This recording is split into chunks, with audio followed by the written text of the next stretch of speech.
Welcome to botany study tip science. In this video lecture में हम Golgi body Golgi apparatus के बारे में पढ़ेंगे। सबसे पहले जो है गोल्जी बॉडी हमें किन सेल में देखने को मिलता है वो है यूकैरियोटिक सेल में हमें वेल डेवलप्ड गोल्जी बॉडीज़ या गोल्जी अपरेटस देखने को मिलता है।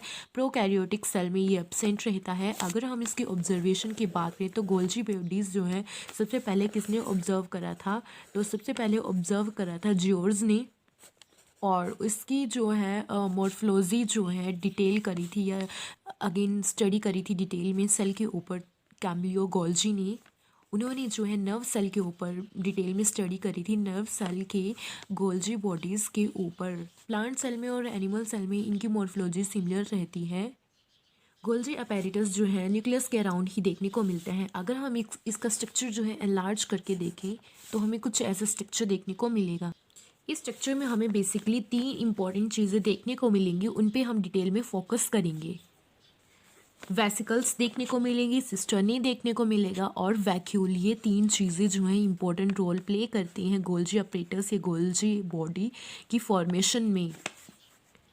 इस चीज़ को हम स्टर्नी कहते हैं। स्टर्नी जो है सबसे पहले हम इन चीज़ों को हम स्टर्नी कहते हैं। स्टर्नी जो है एक ओवरलैप या पैरेलल अरेंज रहती हैं एक दूसरे के साथ। अगर इनकी बात करें तो बीच में से ये नैरो स्ट्रक्चर होते हैं और साइड में से ये जो है फूले हुए या स्वैलन स्ट्रक्चर देखने को मिलता है। ये वाला इस वाली तरफ जो है ये है हमारी कन्वेक्स और ये वाली लेयर जो है कनकेव। इस वाली साइड को हम कहते हैं कन्वेक्स और इस वाली साइड को हम कहते हैं कनकेव। जहाँ से कोई भी चीज़ इंटर कर रही है उस साइड को हम कहते हैं सिस्ट, और जहाँ से जो है वेसिकल्स जो है बन के निकल रहा है या मॉडिफाइड फॉर्म में निकल के हमारे पास पहुँच रहा है उस साइड को हम कहते हैं ट्रांस फेज। इसे एंट्री पॉइंट कहते हैं, इसे एग्जिट पॉइंट कहते हैं ट्रांस को। जो एंडोप्लाज्मिक रेटिकुलम है या प्रोटीन देगा या लिक्विड लिपिड देगा हमें, जो कि वेसल की फॉर्म में है। और ये वेसल जो है इंटर करेगा यहाँ पे इसके अंदर, और इसके अंदर जो है बर्स्ट हो जाएगा और यहाँ पे स्पेशल टाइप के इंजाइम जो है प्रेजेंट रहते हैं। ये इंजाइम जो है इसकी पैकेजिंग और इसकी मॉडिफिकेशन में इम्पोर्टेंट रोल प्ले करते हैं, और ये मॉडिफाई फॉर्म में होता हुआ इस टर्ने से बाहर निकल आता है। और ये जो वेसिकल्स हैं हमें मॉडिफिकेशन या मॉडिफाई फॉर्म में मिलेगा। जब ये वेसिकल जो मॉडिफाई फॉर्म में मिलेंगे आगे जो है ये अपना नेक्स्ट वर्क परफॉर्म करने के लिए रेडी हैं या तैयार हैं। जब ये वेसिकल्स हमें मिल जाते हैं तब हम इन्हें कहते हैं मैच्योर वेसिकल। जब ये वेसिकल इंटर करने के लिए तैयार रहते हैं और यहाँ से आके चेंज होने के लिए तैयार रहते हैं उस चीज़ को हम कहते हैं ट्रांजिशनल वेसिकल्स। ये ट्रांजिशनल वेसिकल्स हो गए। एंड में जो मॉडिफाई फॉर्म में हमें वेसिकल्स मिले उसे हम कहते हैं मैच्योर वेसिकल्स। और ये जो हमें मैच्योर वेसिकल्स मिलते हैं उस प्रोसेस को हम कहते हैं ग्लाइकोसिडेशंस।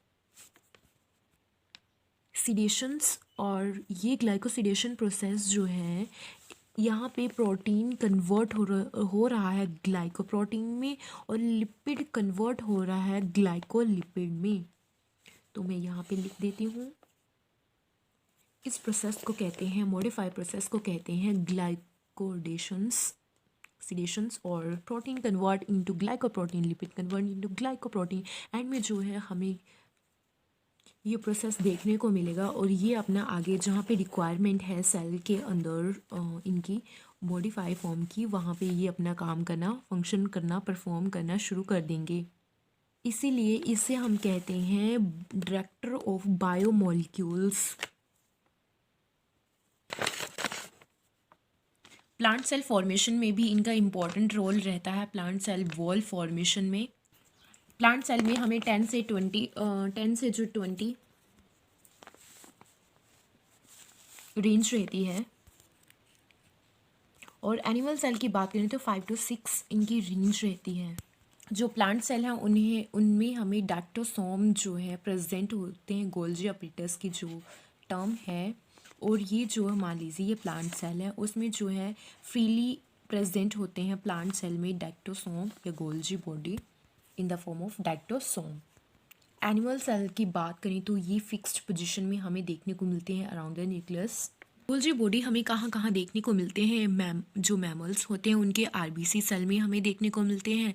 एंथ्रोजोइड ब्रायोफाइटा और टैडोफाइटा दोनों में देखने को मिलते हैं। सीव ट्यूब जो है फ्लोएम की एंजियोस्पर्म उनमें देखने को मिलते हैं। अगर हम एक सेल का वॉल्यूम निकालें तो इसका कितना वॉल्यूम रहता है, ये मान लीजिए हमारा सेल है और इसका जो है 2% जो है वॉल्यूम रहता है गोल्जी अपरेटस का या गोल्जी बॉडी। गोल्जी बॉडी जो है ये एक फिक्स पोजीशन में देखने को मिलती है। अगर इसके शेप और फंक्शन की बात करें तो ये डिपेंड करती हैं उसकी कौन सी शेप है। फंक्शन स्टेट ऑफ सेल पे अरेंज रहती है ये, या सेल की कैसी अरेंजमेंट है उसी हिसाब से जो है अपनी शेप कन्वर्ट कर लेती है। लार्ज नंबर में जो है गोल्जी अपरेटस कहाँ देखने को मिलते हैं? Nerve cell, pancreatic cell, liver cell में हमें या जर्म सेल में हमें देखने को मिलते हैं।